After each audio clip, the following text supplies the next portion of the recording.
I'm 63, as I mentioned. I developed the technology when I was 59. The technology is being perfected all the time, and I'll bet you if you talk to Kevin, he would say that my mind works very fast and very intuitively, and it doesn't do a lot of intellectual stuff, but instead grasps things at a very high level of intellectual grasping, which means my mind moves fast. Okay? I read constantly. I'm always reading books. I'm always absorbing more things. I sit around all day in between working on ideas, just reading constantly.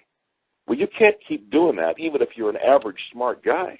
You can't keep doing that without producing a tremendous, broad understanding and knowledge of various things. What did I study this week? I studied Egyptian pyramids. I studied Egyptian mystical systems. I studied electronics from a guy that Kevin knows, who's an esoteric electronics expert. I'm constantly updating and upgrading every single aspect of the energy and technology I produce. The reason for it is very simple. What I produce and what I develop helps me as well as you guys. Why wouldn't I keep doing it? Because I want to continue to live a wholesome, viable, healthy life indefinitely. And I say indefinitely because no one knows how long or how powerful this technology is. All I know is that the energy keeps going up. I keep being able to absorb it very, very easily. And so therefore, as far as I know, I have shown no signs of deterioration in age. As a matter of fact, I'm more vital than I was 3, 4, 5, 10, 15, 20 years ago. Seriously. That's how much age reversal has occurred in me that I've been able to observe very comfortably. As far as brain power is concerned, forget about it. I've never been this smart, not even close. And I was always fairly smart. So what I'm saying is, let me give an idea of what I came up with on the pyramids, just for the fun of it. Okay, what I discovered was, in this esoteric book on pyramids, is that pyramids were actually orgone producers. The outer facing of the pyramid, which was a pure form of limestone slab, interacted with the inner part of the pyramid, those big blocks you see, which were essentially high-level poured concrete. They interacted back and forth. This is from an Egyptian civil engineer that wrote this book. They interacted back and forth and produced orgone energy. The capstone, which was gold, on the top of the pyramid, projected the energy, and all these pyramids that you see, and there were 9 of them, were part of a complex that resembled a star system. And this complex actually interreacted with itself and produced this huge amount of energy that the Egyptians benefited from. Nobody was ever buried in any of those tombs. There was no evidence of anybody being buried in the tombs. The tombs were essentially orgone projectors. Now, the energy that we're producing is far more powerful than all those pyramids combined. They're not even close to this. Not even close. Trust me. Okay? So what I'm saying is, we're producing the same kind of thing. Even one of my machines is modeled on the Temple of Luxor, the Temple of Man, which was built in the form of a man, a form of a man lying on his side. And temple rituals were done in various parts of the body of the man for various aspects, chakra aspects, and all the rest.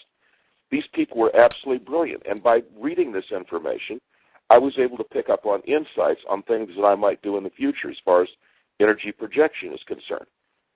So as I continue to delve into this stuff in more and more esoteric ways, and as more and more esoteric ways presents itself on Google and places like that, I'm able to increase the quality of the energy, and increase the quality of the projection, and increase the quality of the type of things that are going into the energy that produces a very, very much more vital capability. So let me sum up exactly what I've said tonight. First of all, I'm not young. Okay, I'm 63. I'm 6'3", I weigh 240 pounds, and I can go out and wrestle anybody right now at my level of capability and have no problem with fatigue. I mean, if you saw me, you'd say, man, that guy's big, okay? And he certainly doesn't look worn out. My picture is on the book. My picture's on the site. You can take a look, okay? That's one thing. So I'm seeing this from the perspective of a person that's absolutely benefiting from it, and I'm telling you what I'm seeing and benefiting to the most honest way I possibly can to you. What I'm seeing in the future is an entirely different paradigm, where the first time in a long time, people that are older are revered because they're not out of gas. And if they're not out of gas, they have the capacity to contribute more than just their share to society. And I believe that this is absolutely going to happen. As the society continues to live longer and longer, age will be more and more revered. Money will be controlled by older people because they're smart enough to be able to make it. And the government or whatever is in charge of the thing will be affected by that. The advertisers will be affected by that. Everybody's going to be affected by it. The cult of the young person is, in my opinion, over. Put, paid, done, over. The culture of the advanced, sophisticated, older person is now beginning. I'm telling you here, it's been told by other people in the past, and I believe we've arrived.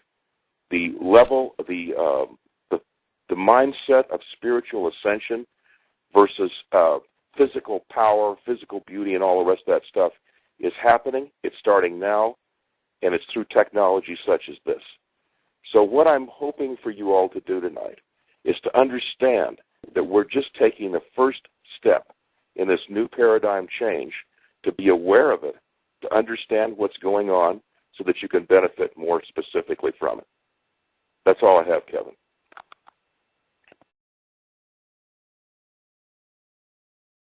That was wonderful, Bill. Thank you. I just wanted to add a couple more things. The reason we even started talking about this concept is to just put it in people's minds and to begin to play with the ideas that your life can be expanding and opening much like it was as a youth. And just to play with that concept, the concept of the placebo effect, 30% are affected by sugar pills or whatever. We're creating a placebo here to begin to allow yourself to open up the doors that maybe you closed off in your life, to say, well, this is possible. Just create a glimmer of hope and opening that there is a possible for a life beyond your wildest dreams, even though you may appear to be at the end of the line. And I think with the levels of technology that we're going to encounter in the near future, if you follow Boyle's law, things grow exponentially at a rate beyond your wildest imaginations after a certain point. And I think we're about to hit that phase where all sorts of crazy things are going to happen. You will not be able to base the future based on the past. And so all bets are off, and it's a very positive world and outlook that we're about to enter into. So just open the idea up in your mind that you can have this full and wonderful life without restrictions that you normally would have placed at this time. Stop looking at the obituaries, stop doing all those things that normally would be a sign of things winding down. Stop looking for your old classmates who died, this and that, all that other stuff, or comparing illnesses and things, because that world is going to pass away very quickly. And, if you can stick around long enough, you can join the new cycle of events and things to come. And that is it, I think. Are there any questions before we leave? Kevin and Bill, this is Leslie. I just want to thank you both so much for shedding light on this subject for us and speaking so eloquently. I'm speechless. You both were amazing. Really want to thank you. It's my great pleasure to have you listen, Leslie. Thank you. Thank you. It was great. Kevin, are we all set? I guess we're good. And have a wonderful evening, Kevin, and God bless all of you. Have a wonderful night. Bye-bye. Bye. Okay. Good night.